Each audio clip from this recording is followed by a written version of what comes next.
जहां सरकार इस चीज का दावा कर रही है कि 100 दिन, वो अभी 100 दिन का नाम दे रहे हैं, लेकिन पिछले 10 साल से भारतीय जनता पार्टी हरियाणा प्रदेश में राज कर रही है और कानून व्यवस्था इस तरीके की है कि आए दिन हम देखें तो रोजाना 3 से 4 रेप केसेस आ रहे हैं, 6 से 7 रॉबरी की और मर्डर की घटनाएं जो हैं आए दिन हो रही हैं। ये एक बहुत चिंता का विषय है। एनसीआरबी की रिपोर्ट के मुताबिक हरियाणा प्रदेश क्राइम में नंबर 2 पे आ चुका है, वहीं बेरोजगारी में नंबर 1 पे आ चुका है। तो ये जो सारी चीजें हैं ये चिंताजनक हैं, और क्योंकि आप चौथा स्तंभ हैं, आपके माध्यम से हम हरियाणा प्रदेश की आवाज को बुलंद कर सकते हैं। और इसी उम्मीद के साथ आप सबसे मैं मुखातिब हो रही हूँ, क्योंकि आप देखेंगे कि जो हमारे प्रदेश अध्यक्ष स्वर्गीय नफे सिंह राठी जी, उनका मर्डर हुआ, लेकिन आज तक उस चीज के ऊपर कोई संज्ञान नहीं लिया जा रहा, कुछ हमारे सामने तथ्य नहीं लाए जा रहे। वो एक हत्या हुई थी, लेकिन आज तक कोई भी रिपोर्ट सामने ऐसी नहीं लाई गई जिससे उससे पता चल सके कि किन लोगों ने की, कैसे की। वहीं आप देखेंगे कि शराब घोटाले के ऊपर, धान घोटाले के ऊपर पिछले 10 साल से हम इस चीज का इंतजार कर रहे हैं कि हमें न्याय मिले, जनता को न्याय मिले, लेकिन वो नहीं मिल रहा। आए दिन शीर्ष नेतृत्व जो है भारतीय जनता पार्टी के, उनके ऊपर आरोप लगते हैं, महिलाएं सरेआम आरोप लगाती हैं, लेकिन कोई संज्ञान नहीं लिया जाता। मेरा आप सब लोगों के माध्यम से सरकार से आग्रह है, विनती है कि कानून व्यवस्था को बहुत दुरुस्त करें। वहीं नौजवान युवा पीढ़ी जो है आज नौकरी की तलाश में हमेशा विज्ञापन देखती है। हमारे पीएचडी किए हुए और बहुत पढ़े लिखे जो युवा हैं आज ग्रुप डी में एक, मैं यही कहूँगी कि एक ट्रे उठा के और जो जाने का काम कर रहे हैं, वो इस चीज़ को दर्शाता है कि काबिलियत की कदर जो है वो बीजेपी के राज में कम हो चुकी है।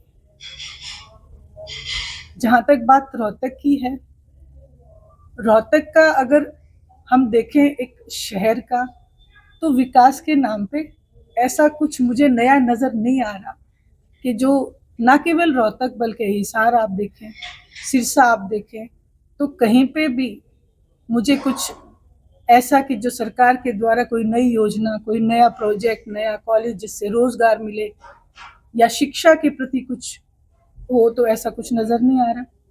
वहीं अगर महिलाओं के लिए मैं बात करूं, तो चुनाव से पहले एक वायदा किया गया था कि 2100 रुपए हम महिला शक्ति को देंगे, लेकिन आज तक उसके ऊपर कोई इम्प्लीमेंट नहीं है।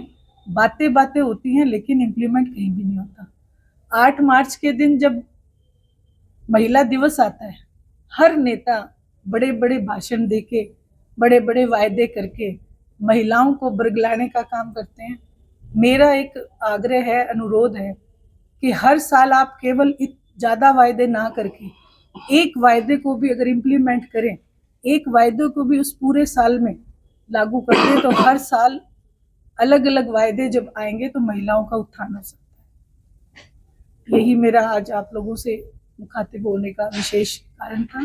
बाकी आप सब लोगों के जहन में कोई सवाल हो तो आप मुझसे पूछ सकते हैं। भाजपा के प्रदेश अध्यक्ष मोहनलाल बड़ोली पर जो आरोप लगे हैं, एफआईआर दर्ज हुई है, इसके बारे में आपका क्या कहना है? देखिए, इसके बारे में मैंने अभी आपसे यही कहा कि शीर्ष नेतृत्व पे महिलाएं आरोप लगाती हैं, लेकिन उसको साबित नहीं कर पाती हैं, जबकि उनके तो अनिल विज जी ने कह ही दिया कि नैतिकता के आधार पे उनको इस्तीफा दे देना चाहिए। आपका क्या कहना है? मेरा, हमारी पार्टी का स्टैंड, अगर वो इस चीज में जब तक आरोप उन पे साबित नहीं हो जाते, अगर वो इस चीज में इन्वॉल्व हैं, तो हम पूर्ण रूप से धरना करेंगे और उनको इस्तीफा देने पे मजबूर कर देंगे। पीड़िता भी आई है सोशल मीडिया में कि आपने तो बताया किस तरह उन्होंने मोहन बड़ोली और अपने मित्र के साथ गलत काम किया है। हाँ, पीड़िता ने सरेआम बोला है, और वो बयान भी उनके 2 कहीं ना कहीं उनके ऊपर प्रेशर बनाया जा रहा है, कहीं ना कहीं उनको दबाया जा रहा है, हमें सच्चाई से वंचित रखा जा रहा है। ये सरकार का दायित्व बनता है कि सच्चाई से वाकिफ कराए। इसमें उनके नेता की भी छवि ठीक रहती है और उस महिला को भी न्याय मिल जाता है और सरकार की प्रणाली के ऊपर भी कोई सवाल नहीं उठता। जैसे कि मैम विधानसभा चुनाव में 2 सीट तक सिमट कर रह गई है, जो कभी सत्ता में थी, तो इस पर कोई मंथन नहीं हुआ, क्या वजह रही और संगठन को मजबूत करने के लिए क्या कुछ प्रयास किए? जी बिल्कुल, इसके ऊपर भी पहले तो पार्टी मीटिंग बुलाई गई थी और इस मीटिंग का उद्देश्य ये था कि हर डिस्ट्रिक्ट में अभय सिंह जी और हमारे आदरणीय प्रदेश अध्यक्ष वो जाएंगे और लोगों से इस चीज़ के ऊपर मंथन करेंगे। लेकिन बीच में एक दुर्भाग्यवश हमारे जो पार्टी सुप्रीमो आदरणीय ओम प्रकाश जी चौटाला, उनका निधन हो गया, तो इस चीज़ में डिले हो गया। लेकिन मेन मोटिव जो है, मेन कारण जो है, उसको तलाशने की कोशिश की जाएगी। जहां तक पार्टी को समझ में आया, शीर्ष नेतृत्व को जो चीज़ समझ में आई, वो सिर्फ एक ही बात है कि जो किसान आंदोलन था, किसान आंदोलन में किसान जो बॉर्डर पे बैठे थे, उस दौरान आदरणीय अभय सिंह जी चौटाला ने इस्तीफा दिया किसानी के पक्ष में एकमात्र सीट होते हुए। लेकिन उसके बाद जो नतीजे जो आए वो बिल्कुल विपरीत आए। तो जब इस चीज की गहन चर्चा की गई, जब शीर्ष नेतृत्व जो था किसान आंदोलन में, मैं आम किसान की बात कतई नहीं करूंगी क्योंकि आम किसान जो है उनको इस चीज के बारे में कुछ पता ही नहीं था, लेकिन एक मैनिपुलेट जो चीज की गई वो ये थी, जो किसान शीर्ष नेतृत्व थे वो आदरणीय भूपेंद्र सिंह जी हुड्डा से मिले। लोकसभा चुनाव में उनको एक लालच दिया गया, उनसे ये कहा गया कि 20 से 22 सीटें आपको विधानसभा के लिए दे दी जाएंगी अगर आप लोकसभा में कांग्रेस पार्टी की मदद करते हैं। वहीं एक और चर्चा उन्होंने चलाई पूरे हरियाणा प्रदेश में कि अगर बीजेपी को हराना है तो कांग्रेस को वोट करो, जबकि पुराना इतिहास जो कांग्रेस पार्टी का रहा है वो कहीं से भी किसानी के पक्ष में नहीं रहा। मैं तो हमेशा गांव-गांव जाती थी, एक बात बड़े खुल के कहती थी कि जो पूर्वज जो हमारे थे, जो खेती बाड़ी करते थे, उन्होंने अपने खेत में एक घास का नाम भी रख दिया था कांग्रेस घास। वो इस बात को इंडिकेट करता है कि कांग्रेस की जो कार्य प्रणाली है वो हमेशा से किसान विरोधी रही। इमरजेंसी इस चीज का बहुत बड़ा उदाहरण भी रहा है कि जनता के पक्ष में, वहीं जनता कंफ्यूज हुई। किसी ने सोचा कि अगर कांग्रेस आ गई तो भी हमारे ऊपर वही है और भारतीय जनता पार्टी आ गई तो हमारे ऊपर, कंफ्यूजन की हालात में लोगों ने ये वोटिंग की। वहीं जो ये बात कही गई थी कि बीजेपी को हराना है तो कांग्रेस को वोट दो, ये सोची समझी एक साजिश थी, जबकि एक आम वोटर इस बात को समझ नहीं पाया कि वोट तो आपका है, अगर आप निर्दलीय के पक्ष में भी डालोगे तो भी बीजेपी हार जाएगी। तो ये जो एक सारी चीज जो चीजें थी जहां तक नोटिस की गई हैं, तो ये एक बहुत बड़ा कांग्रेस द्वारा रचा गया षड्यंत्र था, जो कांग्रेस बैकडोर से भारतीय जनता पार्टी की मदद करती रही शीर्ष नेतृत्व। कांग्रेस ये कहती है, जिस तरह से कांग्रेस की जो 37 सीटें आई और उनकी जो सरकार आने वाली थी सभी ये कहते थे, लेकिन ईवीएम में जो गड़बड़ की गई है, आपका मानना है कि ईवीएम में गड़बड़ हुई है? मेरे मानने ना मानने से नहीं, आप चौथा स्तंभ है, आप क्या मानते हैं, आप किस नजर से देखते हैं इस चीज को? ईवीएम में गड़बड़ जब दीपेंद्र हुड्डा जी जीत जाते हैं तो ईवीएम की गड़बड़ खत्म हो जाती है और बाद में फिर ईवीएम में गड़बड़ शुरू हो जाती है। वो ये क्यों नहीं कहते कि आप सब लोग हैं मेरे सामने बैठे, आप सब लोगों ने भी एक चीज नोटिस की होगी कि इलेक्शन के दौरान एक लाइन जो है मीडिया में चलने लगी थी कि जल्द ही ईडी पहुंच सकती है भूपेंद्र सिंह हुड्डा के घर।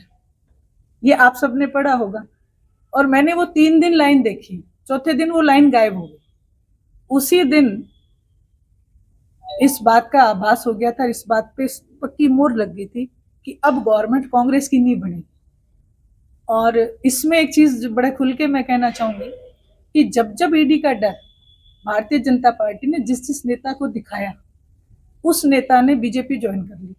कुलदीप बिश्नोई जी इस चीज का उदाहरण है, नवीन जिंदल जी इस चीज का उदाहरण है।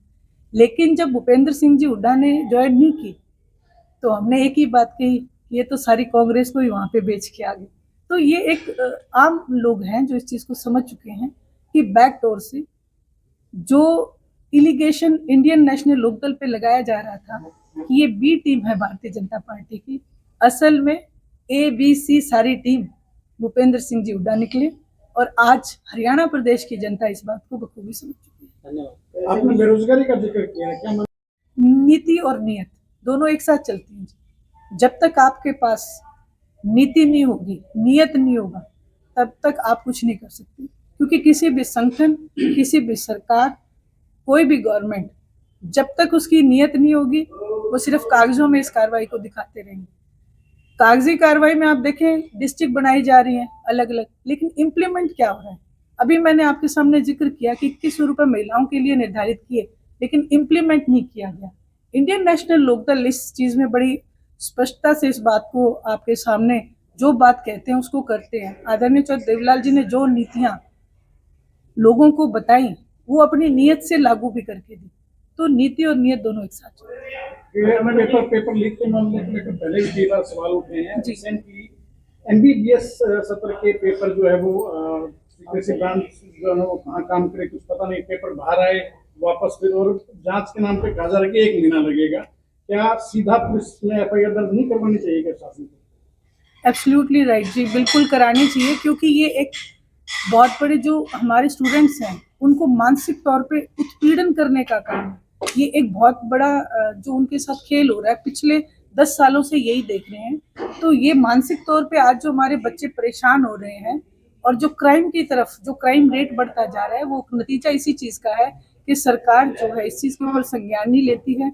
मान लें गलती एक बार होती है, 2 बार और 3 बार भी हो सकती है, लेकिन 17 बार, 18 बार, 20 बार, 32 बार गलतियां नहीं होती। ये सोची समझी एक चाल है और हमारे नौजवान युवा पीढ़ी को परेशान करने की एक सरकार की जो मंशा है वो दिख रही है। मैडम जी, अब चौटाला परिवार एक होता है। आप परिवार, आप राजनीतिक तौर पे परिवार किसको समझते हैं? दोनों कोई पार्टियों खून में के है। मतलब- कोई खून के रिश्ते से परिवार नहीं होता जी। बात देखिए, क्या कांग्रेस और इनेलो एक हो पाई है? कहीं समझौते हो सकते हैं लेकिन एक नहीं हो पाते। जब राजनीतिक दल बन जाते हैं वो एक होना, जनता जब कहेगी आवाज उठाएगी और जो नेतृत्व जो है उसकी मंशा होगी वो डिसाइड करता है। भाजपा के प्रदेश अध्यक्ष पर गंभीर आरोप लगे, एक आईपीएस अधिकारी पर आरोप लगे, महिला आयोग ने भी गंभीर सवाल उठाए और उसके बावजूद कोई ठोस कार्रवाई नजर नहीं आती। क्या रीजन देखते हैं इसके पीछे? ऐसा क्यों है? स्थिति क्यों है? नीयत पे खराब है या कोई मजबूरी हो सकती है? देखिए, आज हर जगह एक बात 10 साल में ये तो साबित हो चुका कि अधिकारियों पे पकड़ नहीं है। और राजा किसको कहते हैं? जो राज्य के ऊपर राज करते, सीएम जो है, अगर संज्ञान लें तो क्या लगता है आपको कि ये काम नहीं हो पाएगा? कोई मुश्किल काम नहीं है। जब जनता ने एक राजा के रूप में, प्रदेश के राजा के रूप में सैनी साहब को बिठा दिया, तो सैनी साहब का दायित्व बनता है कि अपने द्वारा जो अधिकारी बिठाए गए हैं या जो भी नेता जो है पार्टी के चुन के आएंगे हैं, तो उनके ऊपर 1 मिनट भी नहीं लगना चाहिए। जनता को संतुष्ट करना उनका पहला एक ध्येय होना चाहिए, ना कि अपने नेताओं को संतुष्ट करना। क्या ये मुख्यमंत्री की कमजोरी कहेंगे? मैं कमजोरी तो नहीं कह पाऊंगी इस चीज को, क्योंकि जनता ने उन्हें एक मुख्यमंत्री बनाया, लेकिन कहीं ना कहीं उनके ऊपर भी दबाव है, क्योंकि सेंटर में जो भारतीय जनता पार्टी बैठी है और जो हरियाणा प्रदेश में जो नेतृत्व है वो पूर्ण रूप से उनके दबाव में काम करता है। आप सब लोग यहाँ पे बैठे हैं, आप मुझे एक बात बताएं कि अगर कोई आज हरियाणा प्रदेश के लिए कानून बनाया जाता है सेंट्रल गवर्नमेंट की तरफ से, तो क्या हरियाणा के सीएम हरियाणा की आवाज उठा सकते हैं? वो किसी भी रूप में नहीं उठा सकते, क्योंकि उनको शीर्ष नेतृत्व से दबके रहना पड़ता है। आपको मैं एक उदाहरण देना चाहूंगी। एक समय इंदिरा गांधी जी जो थी प्राइम मिनिस्टर थी और हमारे आदरणीय चौधरी देवीलाल जी मुख्यमंत्री थे। तो एक हमारे किसान नेता, उनका जन्मदिन मनाया जाना था और आदरणीय चौधरी देवलाल जी एक किसान नेता का जन्मदिन मनाने के लिए जब जा रहे थे तो इंदिरा गांधी जी ने उन्हें कहा कि आप मुख्यमंत्री होते हुए ऐसा नहीं कर सकते। तो उन्होंने कहा कि मैं मुख्यमंत्री पद छोड़ सकता हूं, लेकिन मैं ये जरूर मनाऊंगा एक किसान का जन्मदिन। लेकिन आज सैनी साहब से अगर कोई इस बात के ऊपर कहे तो वो ये बात कतई नहीं कह सकते, क्योंकि उनको दबाव में काम करना पड़ेगा और वो दबाव में ही काम करते हैं। आपने कैबिनेट का जब विस्तार करना था, जब मंत्री पद देने थे, तब भी उन्हें दिल्ली जाके ऑर्डर लेके आना पड़ा था, उसके बाद उन्होंने विस्तार किया।